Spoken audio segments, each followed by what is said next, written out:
Hey guys, in this video we're going to build an Arrma Talion XL, and that means it's going to become 7th scale, which is really cool. We're going to go ahead and install a Mojave chassis and all the stuff to stretch it out good, and we're going to put as many EXB components on it as possible without getting way out of pocket about it. We are going to keep the stock differentials, which I'm a fan of. They work really good and they'll take just about any kind of oil you want to put them in as far as density and that kind of thing goes. But when we get it stretched out, it'll have the same footprint as this thing. That is the Arrma Fire Team. And you know, it's a really fun car to drive, but it does have its issues. In this video, we're going to build a direct competitor to it, same footprint. We're going to use the Outcast tires and wheels, which are the same size and width. It's going to work out really good. I have a feeling this is going to be a blast to do. Check this out.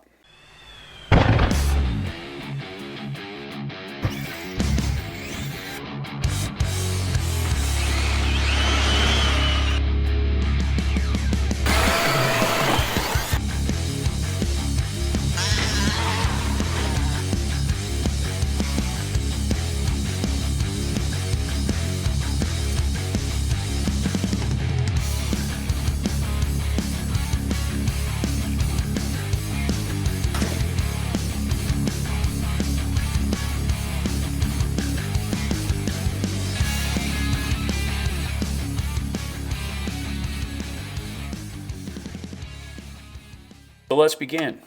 Let's get this thing taken apart. And we'll start with the rear end here. And I like to get my screws all in the same spot. When I take something out, I like to put it back just so I remember where it goes. Just put it right back in place. And we'll get the top brace out.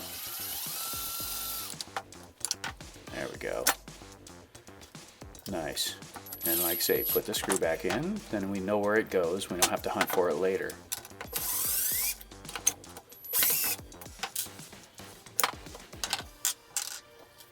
There's the rear end. Let's have a look at it here. And get ready for the teardown. Let's have a look at it. Everything looks pretty good. Check the spacing on the gears. So far that looks pretty good. And let's go ahead and get the front end disassembled here. Get it off the chassis.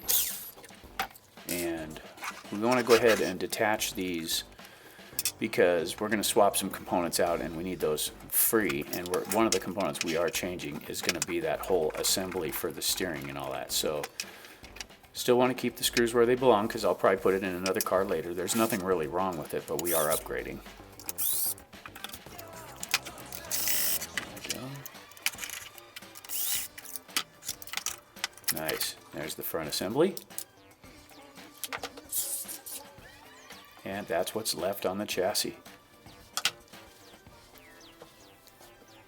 Okay, so now we're going to break down the rear end here. And we're going to have a good look at it when we do so. So let's go ahead and get the components off.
And here it comes, the rear shock tower. And that's the stamped aluminum there, so it's not all that strong.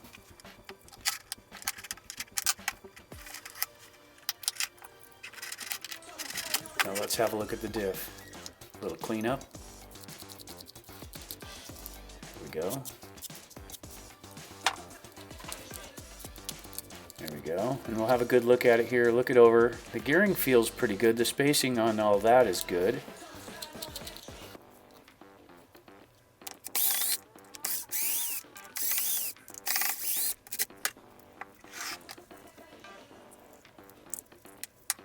Pop it out and have a look.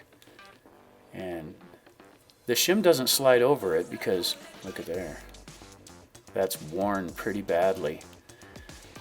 And that wear can come from having a really stiff center diff. It puts a lot more power to the rear. And if you do that, those tend to wear quite a bit more. They wear less when you have thinner fluids, but the heavier fluids do cause wear. So we're going to just swap out a new one. And it's not brand new, it's one I've rebuilt, but it's in new condition. So we're going to go ahead and swap out some of the main components and just put the new diff in it, and I'll rebuild the other one later.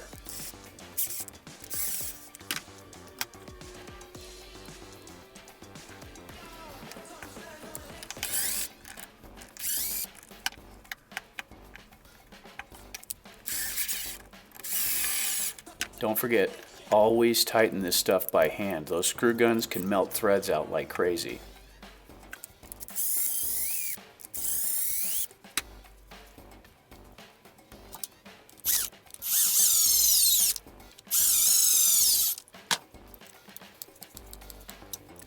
Nice. Much better. Just make sure everything is snugged down good. This is the EXB rear shock tower, and like I say, nice and easy with the screw gun here because you can melt the threads and then always torque by hand. But this one here is made out of the 7075 T6 aluminum, so it's much stronger. There we go.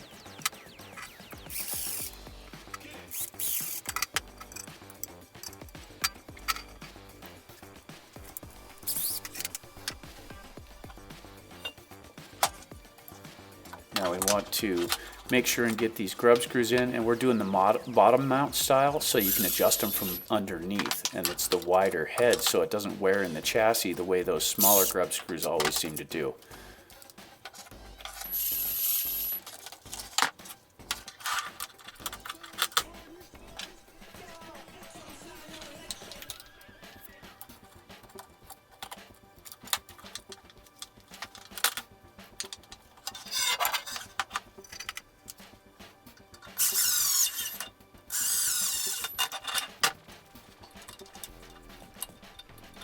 Check the suspension, make sure everything's working okay. Yeah, it feels pretty good there. Connect your sway bar. Everything's still free.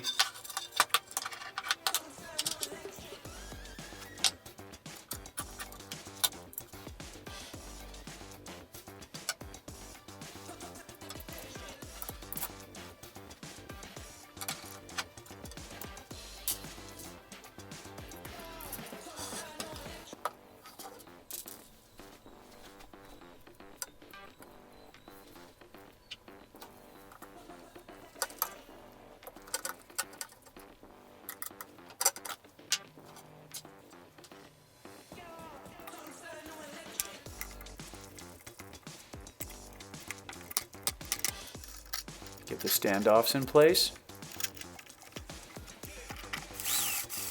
Even though this is all in metal here, you still want to tighten it by hand. And for this build, I've opted to go to the inside of the two holes to give just a little more elevation.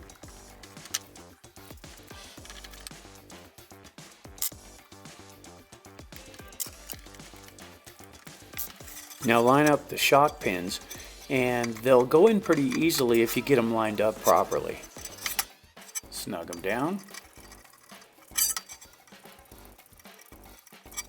And then test it and see how things look.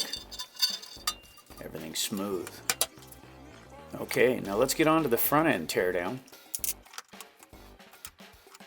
And again, just like before, I'm gonna let you just watch and not really comment unless necessary for this whole teardown process.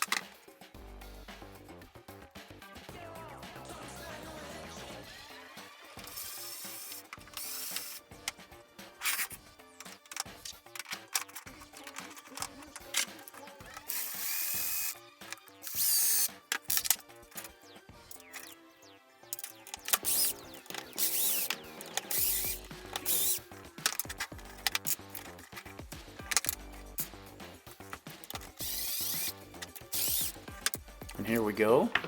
Nice. There's the front shock tower, and it's just like the rear, but there's the new one. And the red one is made out of that 7075 T6 aluminum. Much more durable.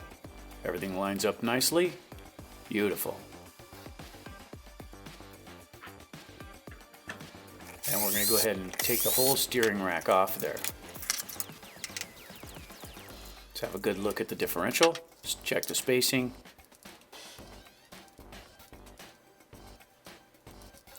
And go ahead and get on with the build.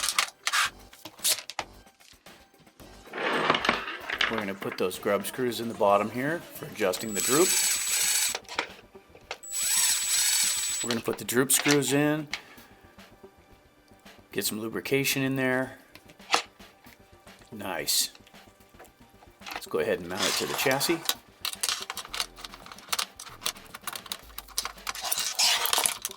I like to get the back screws in first. Hold her in place.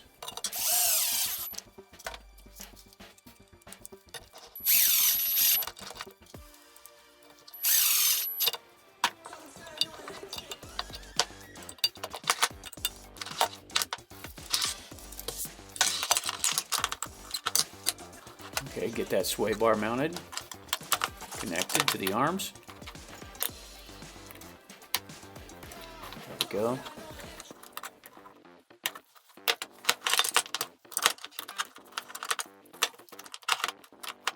Unfortunately, I lost one of the video files, so you don't get to see the two screws going into the shock tower at the bottom there.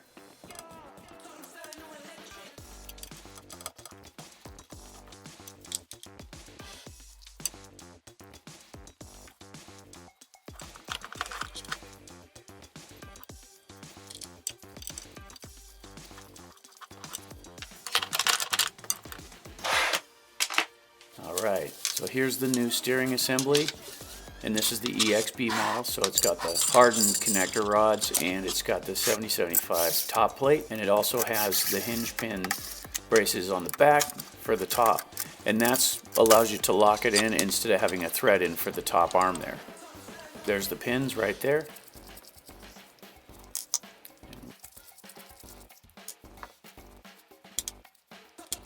Right back there, this is what makes it different. You lock it in from behind, right there.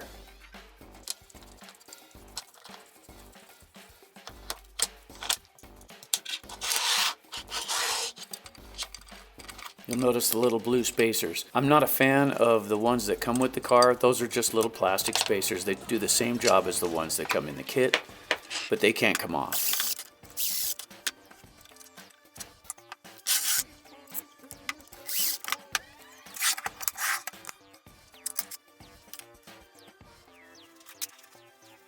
For the components that go metal to metal, we want to go ahead and get some Loctite on those screws. Now this is a tricky fit for these because that's a really small hole in the tail, so they have to go in a certain direction and rotate. And if you slow that down and look at it later, you'll be able to see how those go in and rotate around. But it's easier to get those through to start with and then put this top rod in.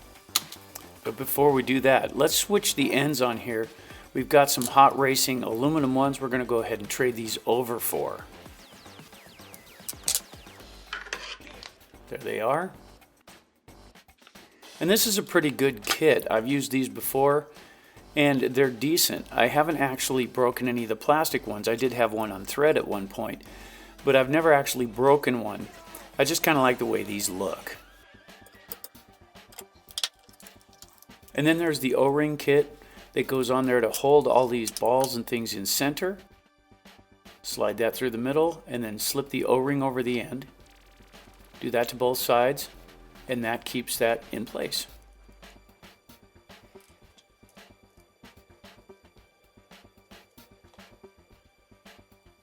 Nice. Check the fit. And they go in well as long as you line them up good. If you're a little off center, they'll fight you, but they go straight in if you line them up right. There you go. Good. Now, this is kind of a tricky bit.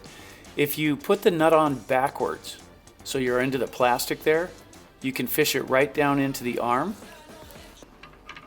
right into the mount like that. Get it lined up and push it down in. Once it drops in, just unthread it and it'll stay there. They're a lot easier to get in that way. Just like so.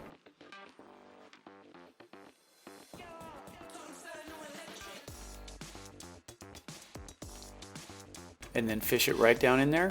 Once it drops in, just back the threading off, and there they are.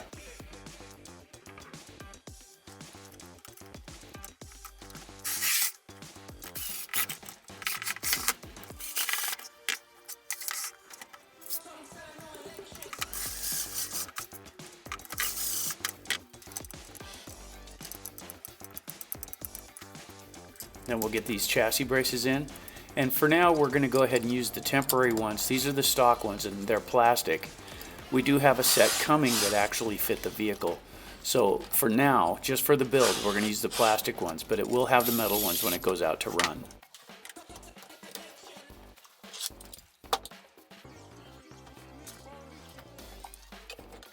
There we go. And then, of course, torque it by hand. Okay, so far so good. Let's get the front one in place. Now the nice thing about the plastic ones is they snap into the chassis and it kind of holds them in place for you. I just wish they were stronger. Get that bottom one in. There we go. Here. Nice. Alright, let's get that center differential off. And these are Loctited in, so they take a little effort to get broke loose. And use a good wrench for this, guys. If you don't use a good wrench that's in really good condition, you can strip the heads out on those and it makes the job 100 times more difficult.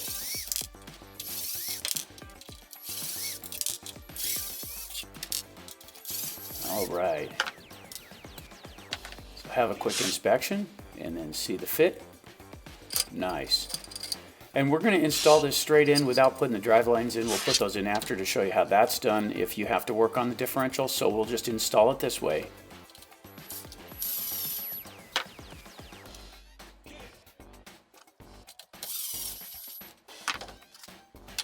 A little more Loctite. 1, 2, and 3. Torque them down. There we go. Now to get the top off, we're going to pop this up out of the way and take the top 4 screws off.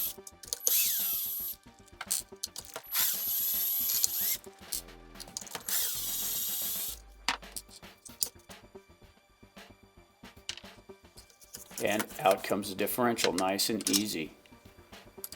Check the fit of the drive lines, and then fit it into the cup. Keep it lined up at the top there, and they will go, and then slide it right down into place. Now this is kind of a tricky bit here. This item has 4 sockets that hook into these posts, and it's a really tight fit, so make sure it snaps down in, or you could affect your gearing. So make sure it sits all the way down. Check it real closely and make sure that when you're done, the differential will not slide up and down at all. So torque it down good and then test the fit. Like that, nice and solid. Put the top brace back in place.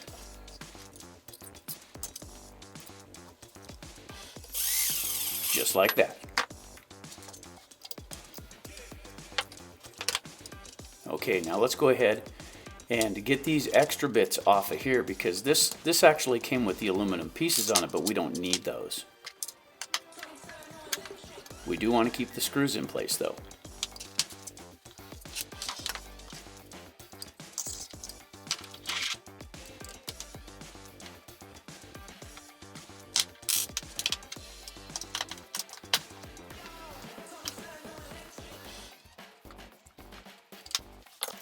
Alright, now we're going to change these out and put the aluminum ones in place. So let's do the disassembly.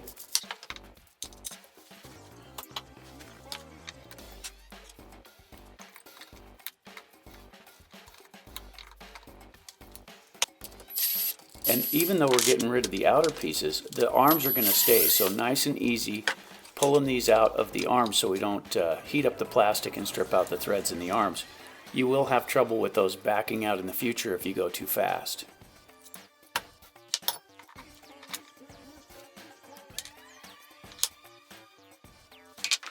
There's the new ones from HR. And we've used these before. They're a really good item.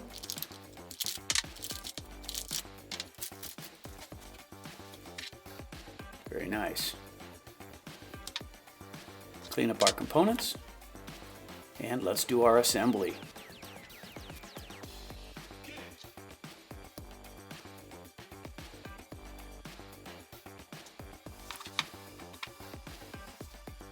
Now we want to tighten up that screw on the inside that holds that pin in place.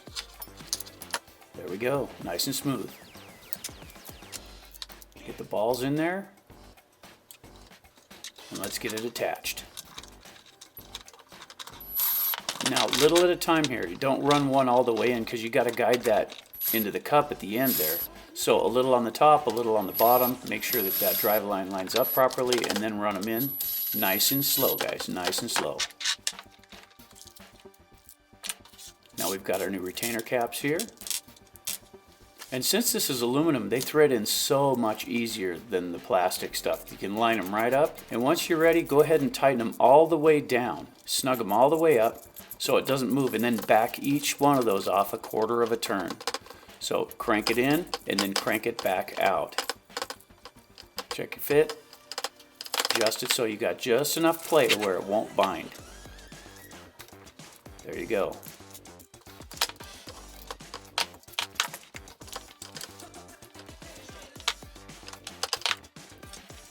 Now we'll go ahead and connect the steering linkage. A little bit of Loctite, metal on metal, remember?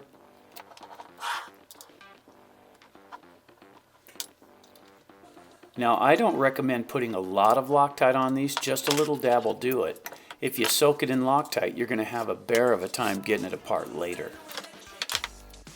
And the same thing on the other side.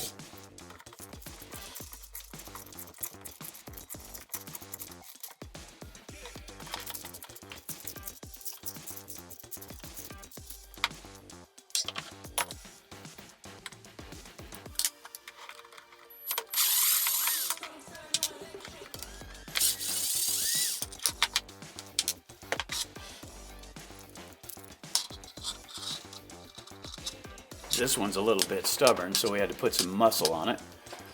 Also a good reason to have really good tools. If your tool starts to wear, I definitely recommend getting a fresh one, because these, once you strip those out, it is terrible to deal with.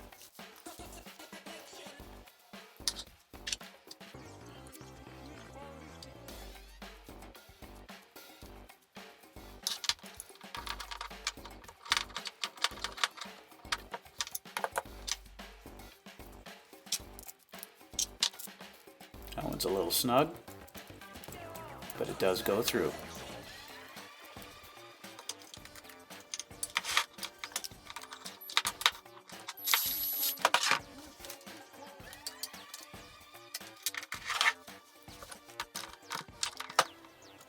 Get it lined up, a little on the top, a little on the bottom, then back to the top.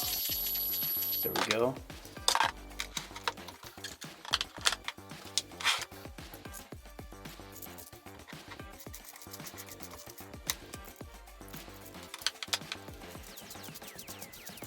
Remember, run them down snug and then back them off a quarter of a turn and then check your fit.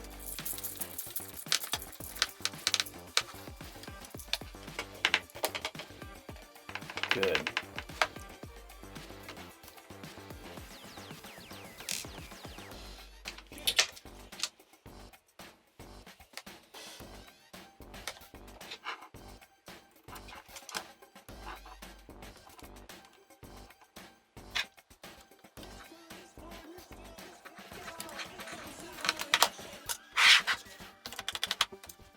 Okay, let's get those side skirts off.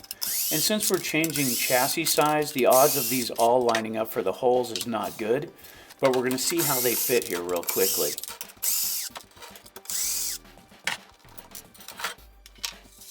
Clean them up a little bit first. Now bear in mind, guys, we're going to clean this whole car when we're done with it, so I'm not overly worried about it, but get as much debris off as possible. And then check the fit. Now a couple of the holes do line up here, So we'll go ahead and put the screws in, the ones that do line up.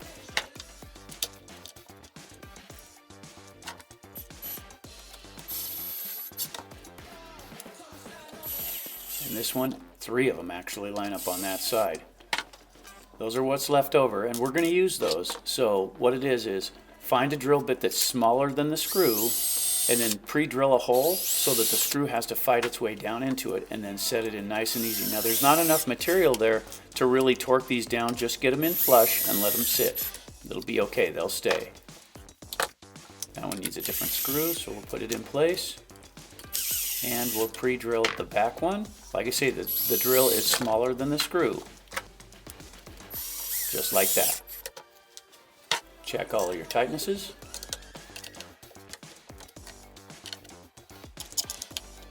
There we go. Now let's get out our new components for the interior. New battery box, new radio box. Let's go ahead and assemble those components really quick. And this is where having an extra screw kit really comes in handy. You can buy these on eBay for not a lot of money and get every screw in the car. So I've bought several of them and put them all in a bin so I can dig through and find the screws that I need. Now on this one, we're going to go ahead and we're going to move everything to the rear as far as the radio and battery box go. We want everything set back a little bit to get that weight towards the tail. And the holes in the chassis do allow you to do that with no problems. Now we're going to install the front bumper. Let's get that capture point in the front first.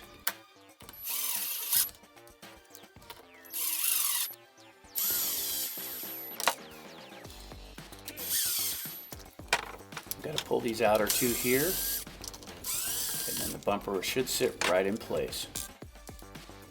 And these are really nice bumpers, guys. These EXP bumpers, they do a great job.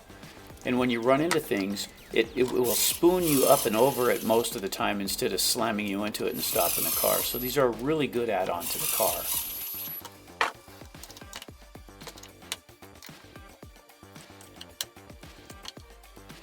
Nice. Now let's get the concussion ring in there. This absorbs most of the impact. And these are what fail all the time, but they're a pretty simple change. There's 4 screws, and that's it. Pretty easy fix. Okay, now on the back, let's get that RPM bumper in place. And this is actually a front bumper that we're putting on the back. Every little bit helps. And when you come down on the tail, this does absorb a lot of impact and it protects a lot of your components. So I'm a big fan of these bumpers on the back unless you have a wheelie bar. And I do have one ordered for this, but it hasn't come in yet.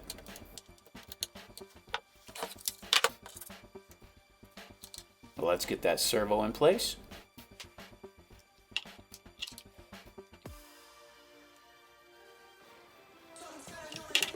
And since we are threading into aluminum, let's get a little more Loctite on it.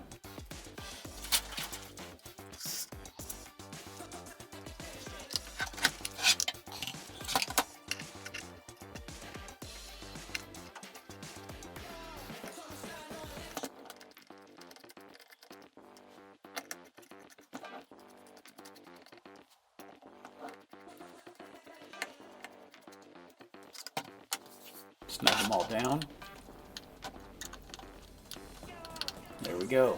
Let's feed the wire through where we want it to be. Get that servo harden connected. You may have to detach this later to center the servo, but for the build this will work. Now we want to put the speed control in, and we got to hook it on the mount. And this is a brand new mount, but it's designed for this speed control, so it goes right on. There's even a spot for the switch right there on the left side, so we'll connect that.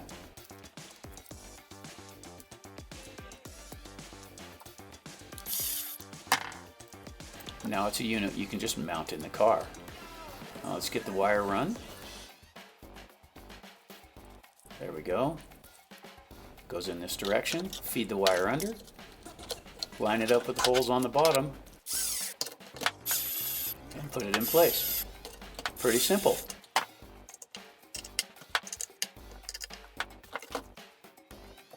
There we go. Real nice. Okay, so let's get the motor installed. So we'll back out these 2 screws on the top. That'll allow that plate to slide out. There we go. Get some Loctite. We're going to put our pinion together. We'll pull the E-clip and we'll mount that plate right to the front of the motor. And I like to have the wires on the top here. Just like that. Get the pinion in place. Right there. Nice. Now we'll go ahead and put the E-clip back in place. If your pinion loosens up, that'll prevent it from sliding on the shaft. Alright. So now let's slide it into the car. You just pull those wires back, it'll slip in place. Let's connect those. And these are color coded, so that's real nice. Tuck them down out of the way. There we go. And then we want to go ahead and lock that down, but set our mesh. So we want those gears to mesh just right. You need a little bit of gap in there for your spacing. Once you get that, go ahead and tighten them down. And we'll go ahead and install the receiver. This is a Spectrum 6 channel and it does have the AVC system in it. There's a little foam U right here you have to lift up to get these wires through. So you tuck them in line. Try to get them vertical when you go through this. Don't let them be twisted, and then ease them down. Just like that. That's as close as you can get to watertight, guys. So let's get them connected. And the nice thing is this receiver is marked for throttle and steering, so that's pretty slick. Tuck the wires down out of the way. Keep the top clear because there's a button we have to push right where my thumb was at there. Now this is a custom unit here I put on here to get the aerial up where I want it. So it takes 2 different drill sizes. And basically what I do is I just mount it to the top, and it's just a piece of plastic. Any type of plastic will do here. But keep the first hole tight so the screw goes in difficult. So it has to be kind of tough to get in there. And then the second one has to be just the right size for the aerial to go through. But it needs to be snug, so we'll drill into the cap for the second size. And just do a couple of test runs with another piece of plastic to see where the aerial fits nice and snug. And it should fit through just like that. And that gets you a taller aerial instead of going around the box. Now we're going to bind the radio, and we're just going to do this quickly.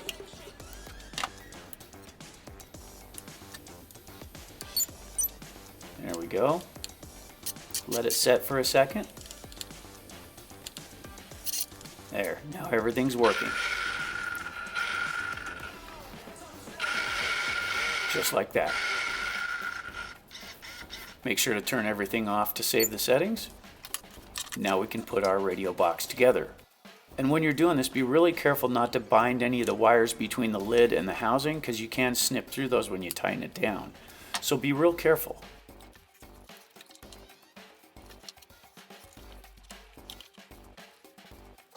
Now I'm just running it down close with this. I'm not actually binding it down, because I'm going to do that by hand. So nice and easy. These are really small screws, so it doesn't take a lot to strip them out.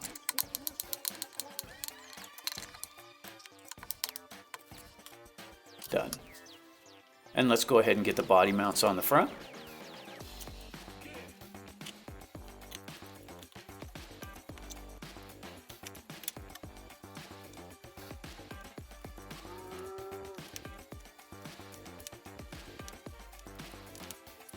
So we're going to go ahead and mount a wheelie bar on this, and this is one of the aluminum ones you can get off eBay, but I'm not a fan of these because the RPM arms are flexible, and those add a lot of strain to those. I really do like the T-Bone Racing wheelie bar better. Now we'll get the wing on it, and it's starting to take shape.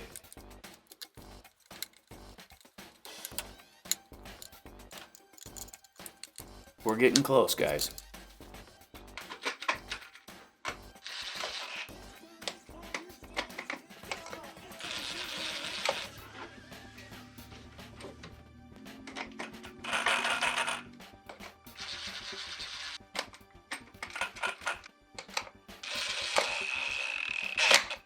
Torque them down.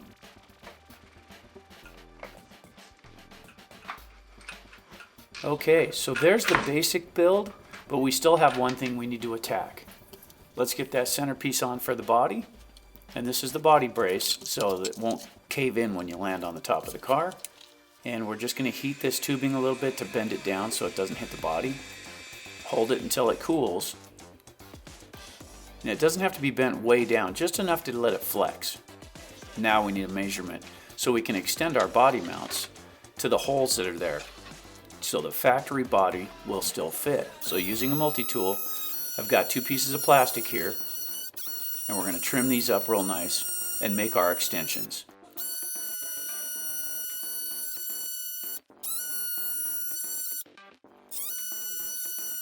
Now the flatter the better on this part. Now we need to get our distance measurement.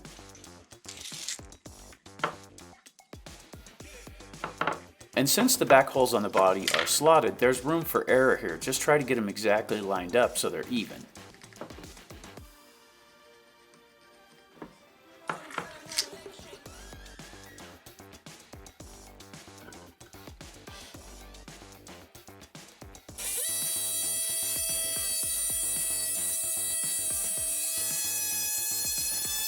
Okay. There's our pieces. So in order to get these mounted up properly, we're going to use the old shock tower, and we're going to line up a couple of braces we can clamp in place so that we can set them properly against the body mounts. So we'll clamp this down with those blocks in there. And this will allow us to hold those components in place when we drill them to fit this.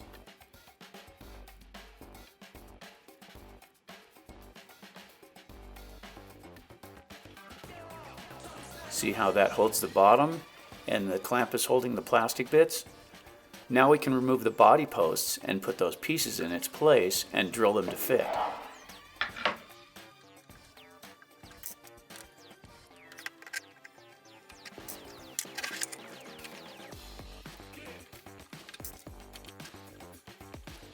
Okay. Pretty straightforward. See the holes? That's where we have to line those new extensions up. So we'll line them up like so, and we just need to get a pilot hole started so that we know where it's going to mount, and then we'll drill it. And this drill bit is smaller than the screws we're going to use, so it'll be nice and tight. So it'll take a little doing to get the screws down in there.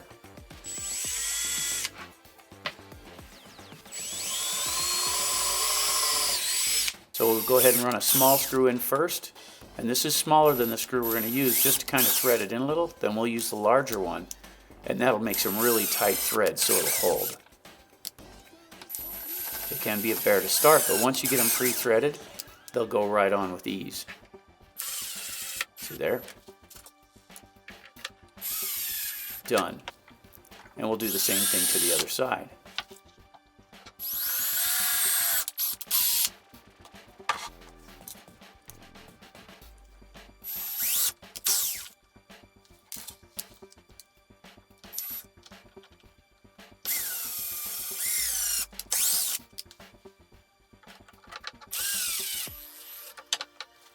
With that one held in place, we'll go ahead and drill the bottom hole.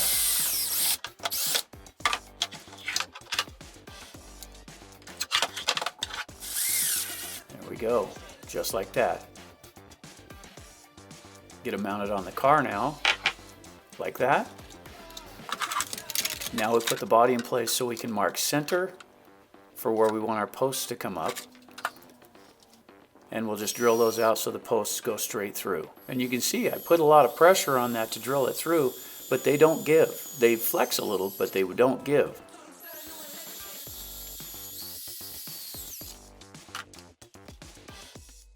Figuring the height for the car, we'll put a pilot hole there and drill through.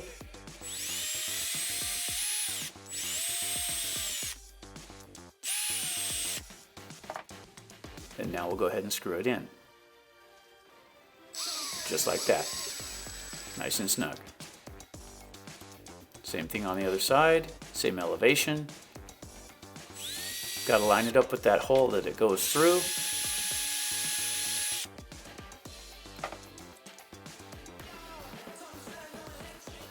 There we go, and screw it down.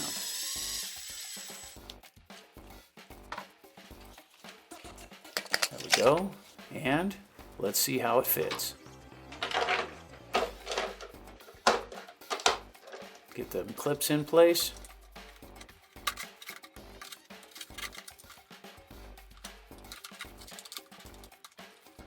And there you go. Done deal. Body's in place, and you can swap the body with any other Talion body and it'll go right on. Awesome. Okay guys, there you go. That's the build for the Arrma Talion 6S XL. So this one is now 7th scale. It was a lot of fun to build. It's got the same footprint as the Fire Team. So layout for layout, footprint for footprint, they're the same. Running gear inside, they're pretty much the same there as well. So one thing that I may have to change out is we did put an 18-tooth pinion in this, but when we upscaled the size of the tires, that might be a little over geared. So what we're gonna wind up doing here is we're gonna have to take the heat gun out and run it and test it to make sure we're not overheating the components. My guess is I'll probably have to run this down to 14 to 16 teeth on the pinion, but we'll have to test it to find out. You know, the build on this was pretty simple, and we have another thing here. Here's the Talion EXB, which is also the 6S model, and it looks just about like that one with a difference in length, so we've got something for you here. And those of you that watch the channel for a while, you'll recognize this, but the XL is going to have that body on it, and that will let you know which one's which when they're running at full speed. That'll make things a lot easier to understand, and we will get the XL on it. We just haven't got to that point yet. We just got it together, and I hope you enjoyed the build. It was a lot of fun to do. We did have a couple of problems inside. We did wind up building the extensions here for the body, so the original body post areas on the body, I can throw any body on it, it still fits. That's good, but the actual braces that I bought, and that's these, to go on it, and these are the EXB braces. This is the problem with eBay, and be wary of this, guys, because you never know what you're going to get, but these were labeled to fit that car. They don't fit. These are off of a different car, and I'll have to look them up to see which ones these go to, but they definitely don't attach to that one. So I wound up using the plastic ones that came out of that car, and they fit in nicely. I do have a replacement set coming, but as it stands right now, it does have the plastic ones in it. Wasn't overly thrilled about that. The aluminum servo mount went right in place. That was a GPM module, pretty simple, got that on eBay as well. And that went in really nice too. Everything assembled really easily. And this, as opposed to the one on the front of this one, this has the small EXB bumper on the front designed for the Talion. This one, on the other hand, has the Kraton bumper. Now, the reason I did that was the Talion, if you look up here, and I know this is quite a ways from the camera, guys, but this is one size tire, and it's a pretty good size tire, but these are something altogether different, and they're bigger around that, which means they protrude from the front a bit more. And the Kraton bumper zeroes out to those pretty nicely, so there's a little more protection up front. Instead of piling a tire first, now the bumpers even up with them. So we should hit all at once. If you flat into something, the bumper will do a little bit more, and it's an EXB bumper, so those are really durable. They're a lot of fun to use and watch in action because they kind of springboard the car, but they hold up to severe damage, which is nice. We did put the RPM bumper on the rear. We do have a wheelie bar here, and we have the EXB shock towers and chassis on there, which is all good stuff. So I'm really happy with the build, the way it came together. The snow's gone off the track, but the weather's still kind of crappy around here, guys, so it's going to take just a little while for that to clear up, and as soon as we can get out, we're taking both of these and this one, and we're gonna go see which one does what. My money's on that one for being the best performer. We won't know till we get there. All that aside, the Fire Team does handle good. It's a nice handling rig. It's fast. It's pretty forgiving when you get into rough terrain. Overall, it's a really nice rig, but this body over the top, it does cause problems. It's got a lot higher center of gravity, and there's a whole extra pound on top, changing the center of gravity, meaning this thing will roll over a little easier. But it's really cool to see run. On the other hand, I'm more into the sleek design of this car, and I really do think that the Talion is one of the most underrated Arrmas out there. You know, it doesn't get the respect it deserves. This is a really fast car straight out of the box. It's just like its big brother, the Kraton. The tires are just a little bit smaller, which gives you faster spin up, more speed right off the get-go because you don't have to spin that extra mass. They generally run longer on a battery as well, so that's a good thing, but they have the same weaknesses as the RTRs in any of the categories. Stamped chassis, stamped shock towers, that type of thing, plastic chassis braces, all that plays a role in how these things hold up, but once you harden them, they hold up really well. So just to give you a quick overview of what we actually did to the car, let's take one last look at it before we call this good. And this is, of course, the Mojave chassis, and it is the hardened EXB version, which is really nice. It does have the EXB front bumper. It's got the hardened shock towers out of the EXB. It still has the plastic center braces in it. It's got the upgrade in the servo mount, which just is an aluminum one, and you can get any style you want off of eBay as long as the servo fits in it and it's the right height. Everything should mount up just fine. So the brand is not overly important on this. I believe this one's GPM, but it really doesn't make that big a difference. Just getting it in aluminum makes all the difference in strength. This is all stock as far as that goes. So we have the 185 speed control and we have a Spectrum 2050 motor in it. Also, we did upgrade the ends to the center brace here. We put in all new plastic for internals on the car. It does have RPM arms all the way around it and an RPM rear bumper and a wheelie bar. Other than that, that's pretty much it. It does have the outcast tires and wheels. So it was quite an extensive build. We did have a problem with the rear differential and the outdrive cups were starting to wear, so we swapped it out for a newer one. I'd rebuilt the one that we put in it and it was pretty good. I did reshim the front one because it was just a little extra play in the gearing, so we went ahead and did that. Also, we have all new steering linkages out of the EXB Talion in this car as well, so even the top plate is that good aluminum. So hey guys, if you haven't already, don't forget to subscribe, like, and share. It's awesome when you do, and we really like it around here as well. It lets us know if we're heading in the right direction with the channel.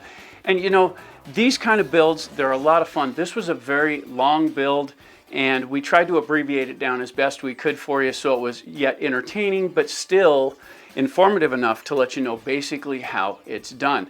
We are considering building a new channel that is going to be a secondary to this one where we can put full-length builds in there, just run them at real time no matter how long they run, and that'll allow you to actually see step by step, but that's in the works. It's nothing we've actually moved on yet.